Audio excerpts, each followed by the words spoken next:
가장 좀 뼈저리게 반성을 하는 것은 통합이었습니다. 통합이 좀 부족했죠. 그래서 집권 후에도 안철수 원장을 지지하는 분들, 그 세력들과도 통합적인 국정 운영을 하겠다라는 그런 취지의 말씀이었죠. 네, 얼마 전에 보니까 가장 강력한 경쟁 상대로 김두관 지사를 꼽았더라고요. 네. 김두관 지사가 어떤 점을 높이 산 겁니까? 일단 스토리가 있는 분이시죠.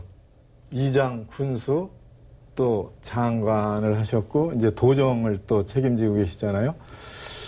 그런 스토리가 그 서민들에게는 희망을 준다고 우리는 판단을 합니다. 그건 뭐 분명한 사실이고 그렇게 경쟁력 있는 분이 우리 당의 경선에 참여하시는 거는 경선판을 확장시키고 우리 지지자들의 상상력을 확대시키는 데 큰 도움이 됩니다.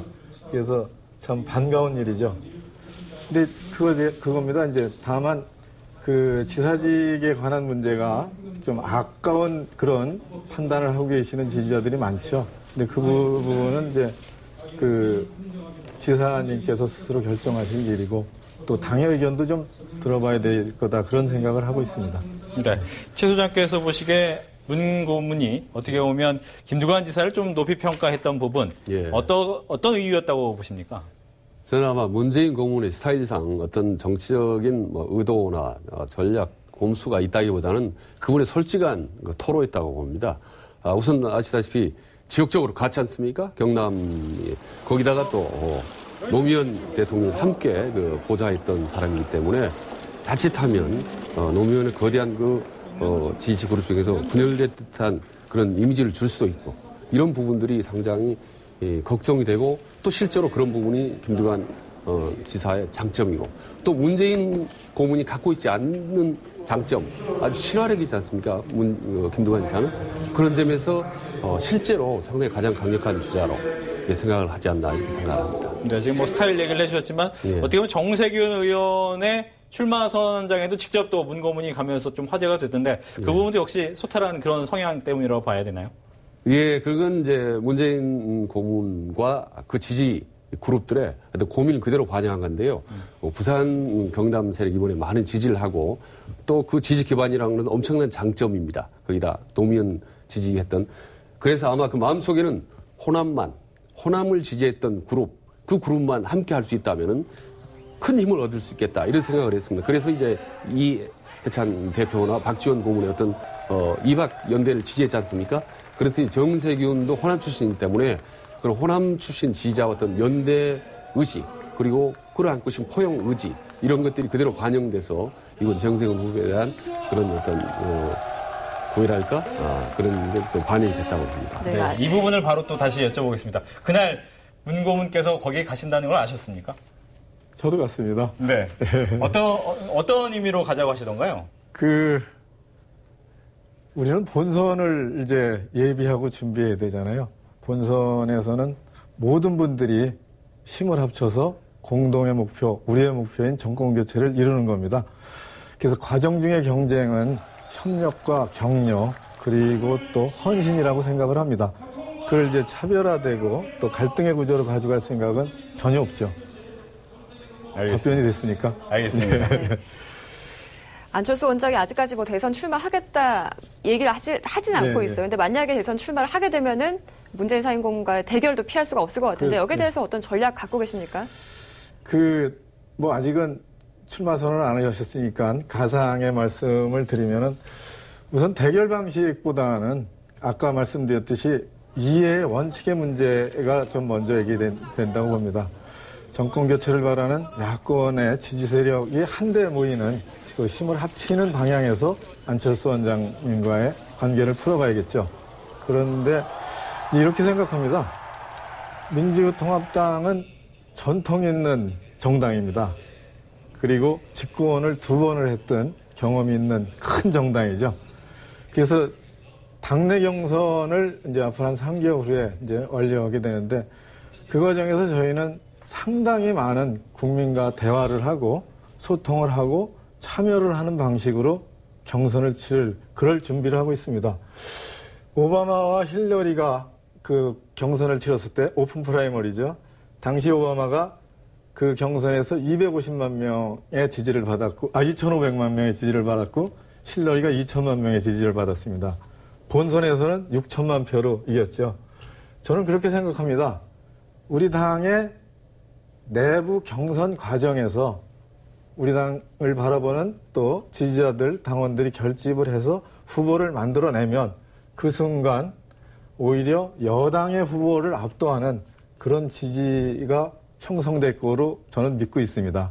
그래서 분명히 해낼 수 있고 그 시점쯤 가면은 아마 이런 질문을 안 하셔도 될 것 같습니다. 그렇군요. 네. 윤 의원께서 어떻게 보면 강력한 자신감을 보여주셨는데 최 소장께서 어떻게 보시는지. 왜냐하면 아무래도 지지율 자체가 아직은 약간의 답보 상태를 보이고 있기 때문에 네. 그 답보 상태를 가지고 본선 경쟁력이 과연 나올 수 있느냐 이런 네. 의문도 좀 나오거든요. 예.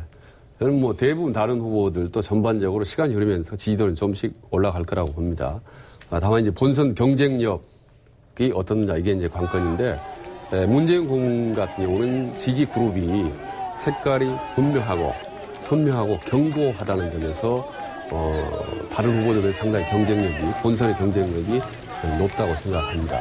다만 색깔이 강하고 또 견고하다 보면 또 반대 엔티 그룹도 만만치 않게 생기는 법입니다. 그래서 그 반대 그룹을 어느 정도 흡수하느냐 보수 진영 특히 지금 박근혜 대표도 보면은 김종인이라는 사람을 내세워서 경제 민주화라고 해서 상대한테 진보 그룹을 끌어들이도록 그 노력을 하듯이 문재인 고문도 견고한 그 아성 못지않게 그 아성에 밖에 있는 외부적인 외곽 세력들을 다 끌어안을 수 있는 그런 포용의 리더십 이걸 보여주는 것이 본선 경쟁력을 지금보다 훨씬 더 높일 수 있는 그런 관건이라고 생각합니다.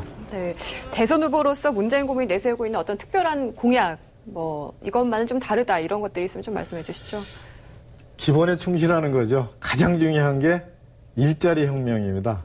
일자리를 창출해내는 거죠.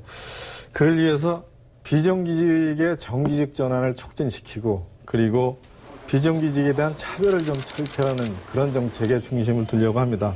그리고 또 근로시간을 단축해서 신규 고용을 확대하고 그리고 고용 영향평가 제도도 좀 채택하고 싶고 그리고 고용 증진과 기업 지원 연계 등 그러한 중요한 일자리 정책을 중심에 놓고 그리고 추진하고자 그렇게 결심하고 있습니다. 알겠습니다. 네. 최 소장께는 이 질문을 좀 해드리겠습니다. 문재인 고문에게 필요한 대선 전략 어떤 부분이 좀 더 보완이 됐으면 좋겠는지요? 저는 문재인 고문뿐만 아니라 모든 후보에게 해당이 되는데 최고의 전략은 국민들이 진짜 원하는 것이 무엇이냐를 파악해서 그걸 부응해 주는 게 최고의 전략인데 이번 대선에서 최고의 전략은 국민들이 가장 원하는 것 그게 뭐겠습니까? 그건 아주 심플합니다.